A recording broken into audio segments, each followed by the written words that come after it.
মঙ্গলবার সন্ধ্যায় দুর্গাপুর থানার অন্তর্গত ব্যানাচিতের নতুন পল্লী এলাকার জিডি ব্লকে কেন্দ্রীয় জিএসটি বিভাগের আকস্মিক অভিযান পুরো এলাকা জুড়ে চাঞ্চল্যের সৃষ্টি করে।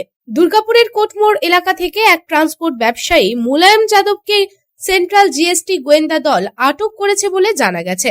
সূত্র অনুযায়ী স্থানীয় ব্যবসায়ীর বাড়িতে অভিযান চালানো হয়। সূত্রের খবর, অভিযানের সময় ওই ব্যবসায়ী বাড়িতে উপস্থিত ছিলেন না। জানা গেছে যে তিনি বেশ কয়েকজন যুবককে বাড়িটি ভাড়া দিয়েছিলেন এবং ওই যুবকেরা অনলাইন ব্যবসায় জড়িত বলে ধারণা করা হচ্ছে।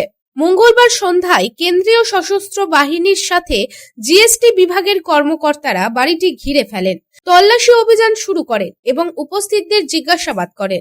অসংখ্য নথি এবং ইলেকট্রনিক ডিভাইসও পরীক্ষা করা হয়। এই পদক্ষেপটি জিএসটি ফাঁকির একটি বড় মামলার সাথে যুক্ত হতে পারে বলে অনুমান করা যাচ্ছে। অভিযোগ, দুর্গাপুর থেকে জিএসটি ফাঁকি দিয়ে লোহার রড অবৈধভাবে অন্যান্য রাজ্যে সরবরাহ করা হচ্ছিল এবং তাই তদন্ত করে এই অভিযান চালানো হয়। তবে জিএসটি বিভাগ এখনো এই অভিযানের বিষয়ে কোনো বিবৃতি দেননি। মঙ্গলবার বিকেল 4টে থেকে এই অভিযান শুরু হয়েছে এবং বুধবারও এই অভিযান চলছে।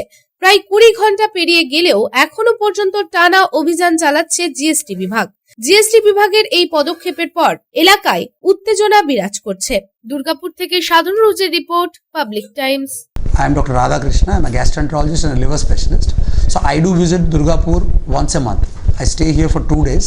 So we do different types of procedures pertaining to gastroenterology and liver. So we have a range of evaluations that we do here. We do the routine endoscopy, colonoscopy. Starting from there, we have advanced technologies like nasal endoscopy, liver fibroscan, capsule endoscopy.